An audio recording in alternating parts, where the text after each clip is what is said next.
이번 주간 지나서 또 다음 8월 첫 주간이 사실은 여름철에 제일 더운 때죠. 제일 더운 때입니다. 이때만 잘 넘어가면 그렇게 건강하게 여름을 이길 수 있습니다. 하지만 여름은 더워야 됩니다. 이번 한 2주간은 푹푹 쪄야 농사가 제대로 되고 계절이 제대로 되는 것이죠. 앞으로 한 2주 푹푹 찔 때에 여러분께서 건강하게 이 2주를 지내길 바라는데 옆에 있는 분들하고 한번 인사하십시다. 푹푹 쪄도 건강하세요.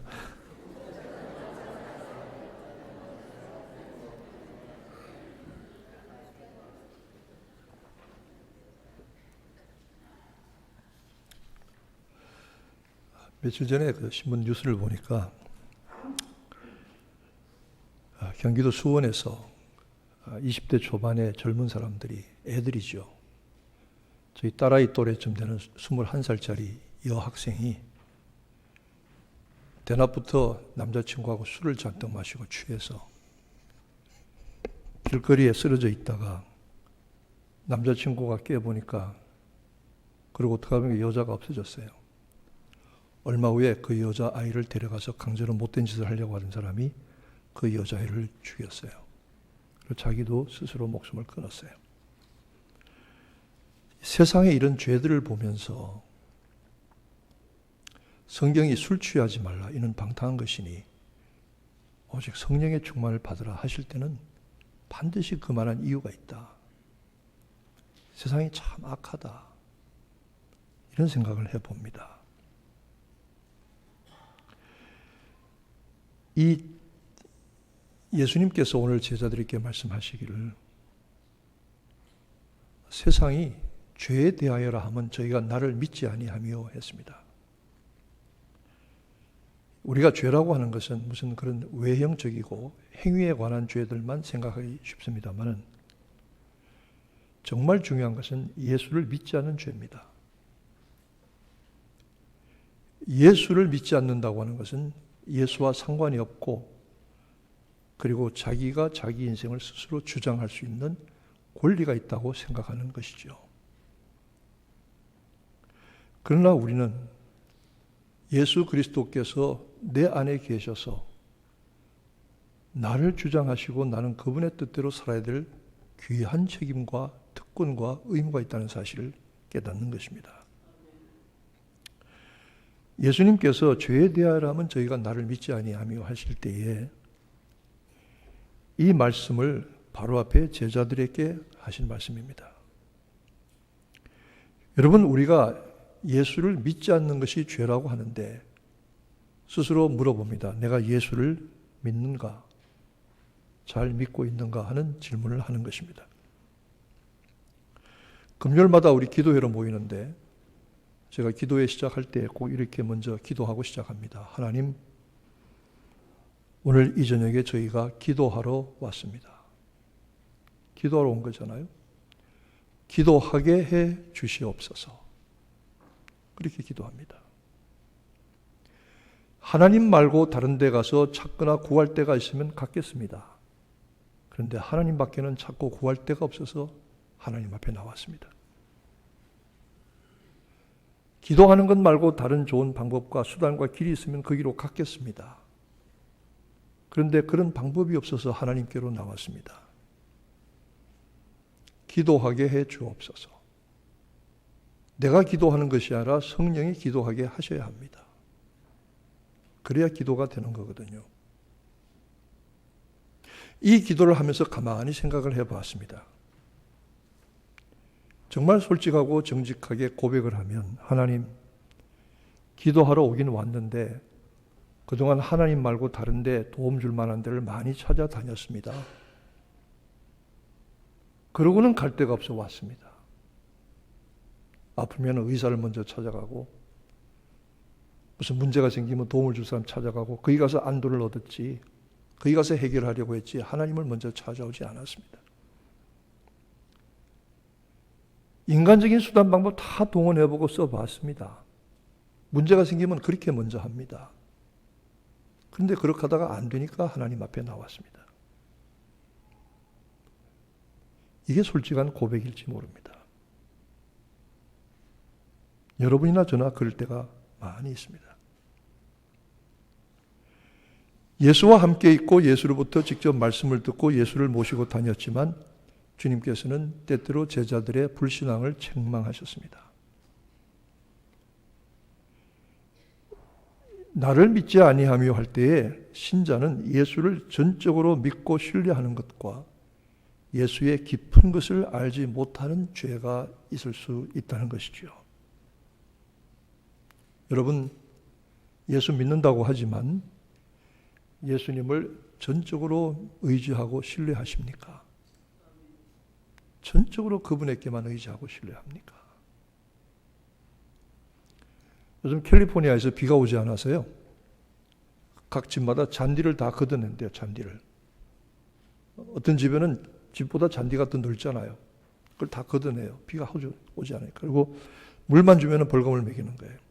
인조잔디로 깔아요. 하도 비가 오지 않으니까 농사가 절단이 나요. 시골의 어느 마을에서 비가 오지 않으니까 신자들이 비를 오게 해달라고 기도하자고 모였대요.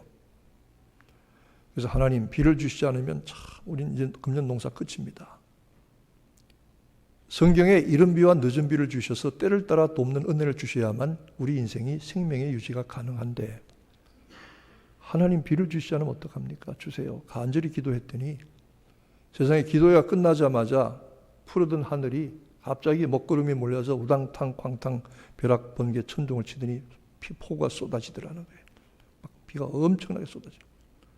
하나님 감사합니다. 근데 집에 아무도 못 갔대요. 비가 너무 많이 와서. 그런데 어떤 조그만 아이가 우산을 탁 펴고 장화를 신고 가더래요. 세상에 비 주라고 비 주시라고 기도했으면은 준비해 가야 될 게 뭐예요? 우산을 가고 장화를 가져가야 될 거 아니에요. 그러니까 이 어린 아이 외에는 아무도 믿음 가지고 기도한 사람이 없는 거예요. 그냥 달라고만 한 거예요. 비를 달라고 기도했으면 장화도 신고 가고 우산도 가져가야 될 거 아니겠어요? 이게 전적인 신뢰와 확신 아니겠어요? 죄에 대하라면 저희가 나를 믿지 아니하며 하는 것은 깊은 데 가면 그렇게까지 깨닫게 하시는 겁니다. 예수님께서 세상을 떠나겠다고 하셨을 때에 제자들은 크게 근심했습니다. 그런데 주님은 당신이 떠나가는 것이 너희들에게 좋은 일이다. 너희들에게 유익한 일이다 말씀하십니다. 왜냐하면 시간과 공간의 제약을 받고 육신을 입고 계신 예수님보다는 시간과 공간의 제약을 받지 않고 초월하여 우리 안에 내재해 계시는 성령님이 오셔서 그 보혜사께서 우리를 더 넓고 크고 깊은 은혜의 자리로 인도해 가시기 때문인 것입니다. 성령은 여러 가지 일을 하십니다. 장래 일도 알리시고요. 진리 가운데로 인도하십니다. 예수를 주님이시라고 믿음으로 고백도 하게 하십니다. 믿어지게 하십니다. 그리고 기도도 하게 하십니다. 각종 필요한 은사도 주십니다. 성령께서 하신 일이 훨씬 크고 깊고 넓고 놀랍습니다. 그래서 성령을 통해서 하나님의 일을 이루시려고 주님께서는 우리에게 또 다른 보혜사인 성령을 주셨던 것이죠. 그런데 이 성령이 하시는 일 가운데 오늘 본문 가운데 가장 중요한 것 중에 하나는 우리를 책망해서 깨닫게 하시는 겁니다.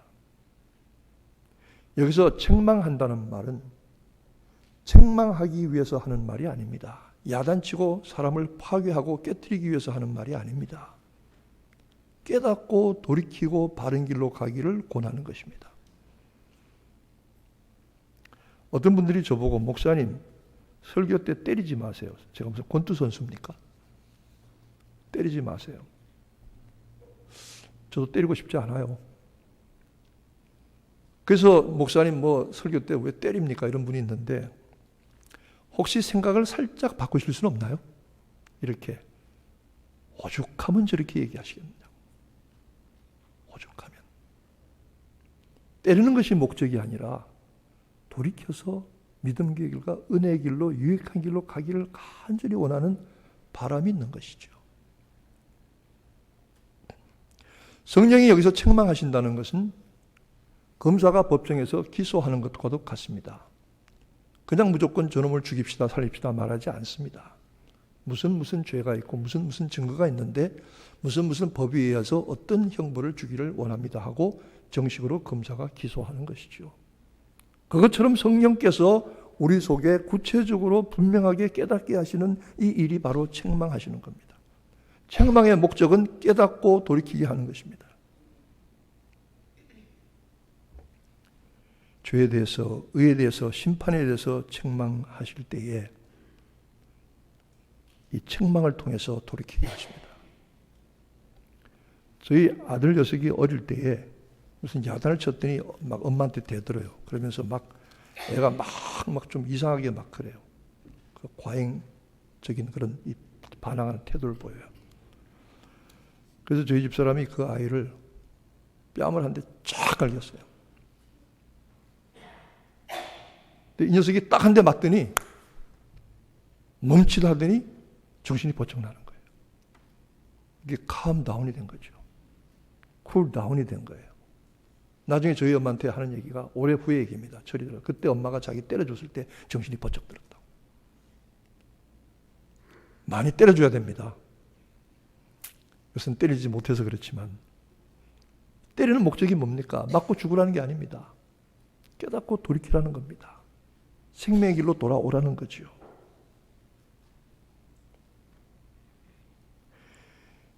여기서 말씀하는 것은 성령께서 밝은 빛을 비추셔서 우리 속사람과 그 죄악됨을 드러내시는 것입니다. 요즘은 세상이 참 편해져서 아침에 자고 일어나도 침대에 비계 그저 한 2개 제자리 갖다 놓고 그 침대보 시트 이렇게 대충 잡아서 피고 그러면 옷 입고 나가면 되는 거잖아요. 근데 옛날에는 우리가 다 땅바닥에다가 뭘 깔고 잤나요? 한국에서 침대 사셨나 보다. 욕 깔고 이불 깔고 잤잖아요. 그럼 아침만 되면 온 식구들이 다 일어나서 그 이불을 개잖아요. 이불 개는 것만이 아닙니다. 빗자루와 수레바퀴를 가져와서 다 쓸어야 됩니다. 방방마다. 참 한국 사람들 깨끗하기도 하지. 창문을 열고 햇빛이 들어올 때 보면은 그 이부자리를 개고 빗자루질을 하는데 먼지들이 뽀얗게 햇빛에 드러납니다. 그렇죠? 야, 이게 보통 먼지가 아니구나. 모르고 있었을 뿐이지. 햇빛이 오니까 창문을 열어라. 공기를 바꿔라. 성령이 우리 속에서 빛을 비추어 주시고 책망하시고 깨닫게 하시면은 속에 있던 모든 죄들이, 숨은 것들이, 악한 것들이 다 드러납니다. 회개는 이렇게 이루어지는 것입니다. 머리로 생각해서 잘못했구나가 아닙니다. 가슴으로 생각해서 미안하고 마음이 아프다가 아닙니다. 속의 심령 속에서 정말로 햇빛에 적은 먼지가 드러나듯이 성령의 빛을 환히 비추실 때에 우리 속에 숨었던 모든 죄악들이 다 드러나오는 것을 스스로 깨닫고 통회하고 자복하고 회개해서 돌이키게 되는 것입니다. 성령은 이 일을 때로는 강력하게 무자비하게 하십니다. 막 사람을 깨트리고 감당할 수 없는 엄청난 일들을 만나게 하셔서 자기 인생에 절망을 느끼고서는 포기하고서 하나님의 은혜와 도우심을 구하고 성령의 비추심을 받아 회개하고 돌아나오는 그런 체험들이 많이 있습니다. 또 성령은 자근자근하게 말씀하시기도 합니다.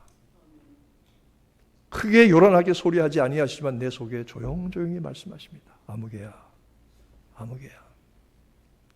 이 음성을 들을 수 있다고 하면, 그래서 자기의 마음을 열 수 있다고 하면, 그리고 내 속에 비추시는 성령의 빛을 받아서 그 숨었던 모든 죄까지 다 회개할 수 있다고 하면 정말 좋은 일이죠. 정말 복된 일이죠. 이보다 믿음 생활에 더 중요한 일이 어디 있겠습니까? 예수를 사랑하는 것, 예수의 피 뿌림을 받는 것, 예수의 생명의 말씀이 내 안에 가득한 것, 성령의 비추심과 깨달음을 통해서 회개와 온전한 삶을 살게 하는 것, 이 은혜보다 더 중요한 은혜가 어디 있겠습니까? 이 은혜가 저와 여러분에게 있기를 축복합니다. 깨닫는 은혜입니다. 내가 어떤 존재인지, 내가 어떤 사람인지, 내 영혼이 어떤지를 깨닫는 겁니다. 어떤 목사님이 설교하는 것 보니까 참 마음에 남는 얘기를 하시더라고요. 교회 지도자들이 있습니다. 목사와 장로 이렇게 대체적으로 구분이 됩니다. 이분들의 착각이 뭐냐 하면 자기들이 대단한 사람이라고 착각하는 겁니다. 목사 마찬가지입니다. 제가 한국에서 교회 앞에 어떤 샌드위치 가게가 있었어요.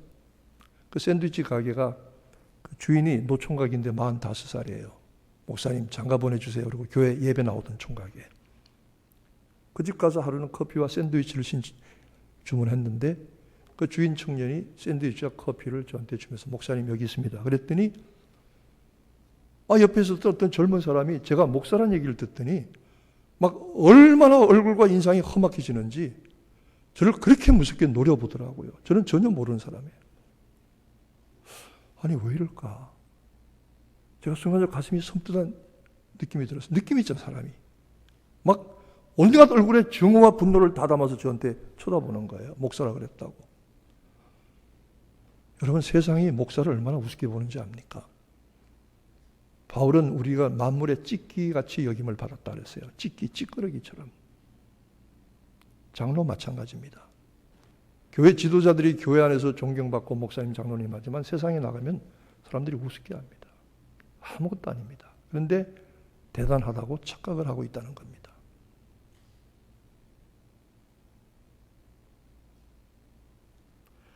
저는 그래서 웬만하면 어디 가도 목사라고 얘기 안 합니다. 그냥 조용히 댕깁니다. 누가 목사님 그러면 쉬. 근데 이게 숨겨진다고 되는 것도 아니더라고요. 제가 어느 교회 있을 때 부목사님들 한 너댓 분하고 볼링을 치러 갔어요. 쉬는 날.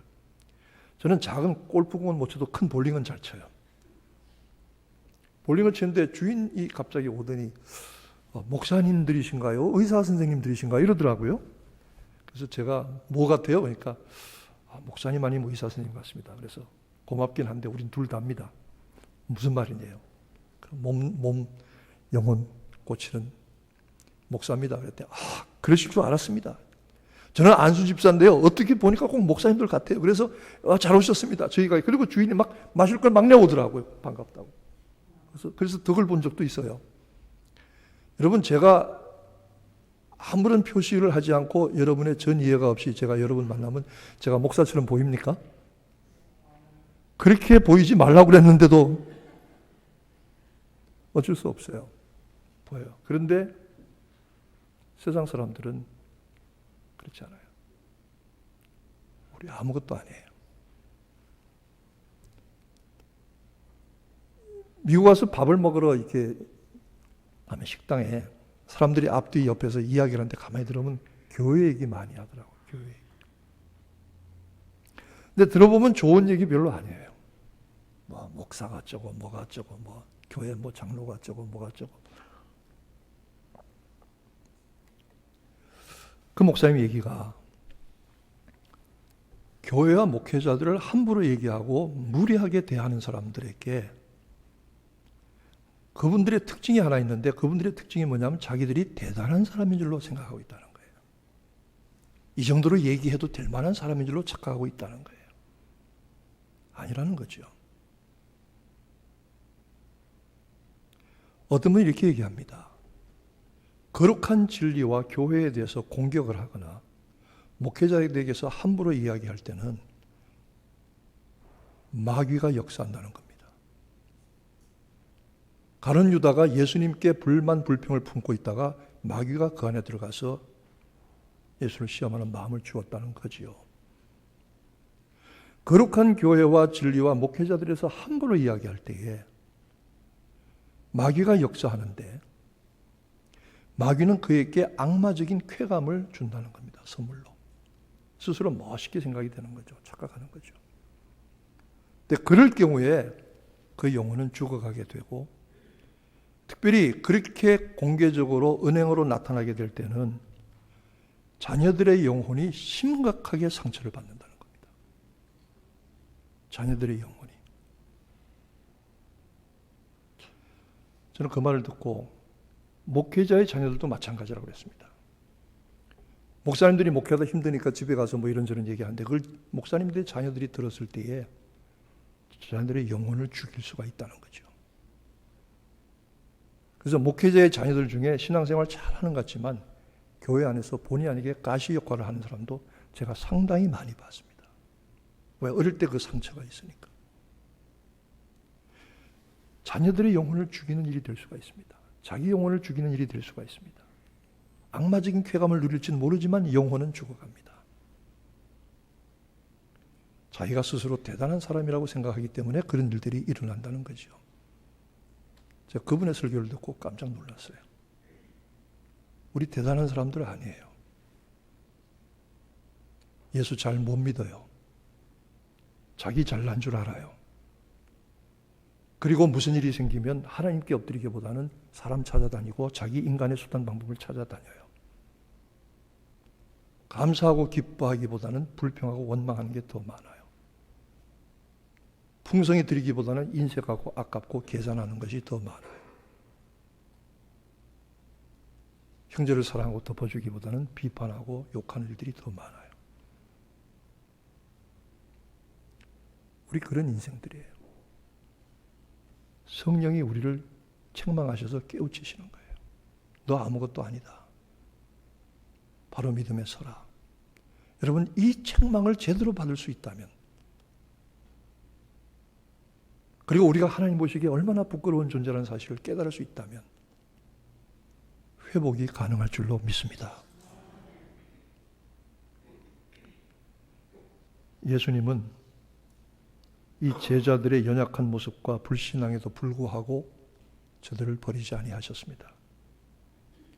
성경에 보면 어느 한 구절도 예수님이 당신의 제자들을 신뢰하시거나 그들을 높이 평가하셨다는 말이 없습니다. 항상 제자들을 걱정하시고 염려하시고 그들의 믿음 저감을 때로는 책망하셨습니다. 베드로조차도 믿음의 책망을 받았습니다.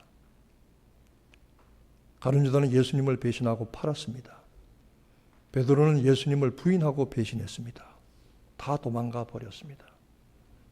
쓸모없는 인생들입니다.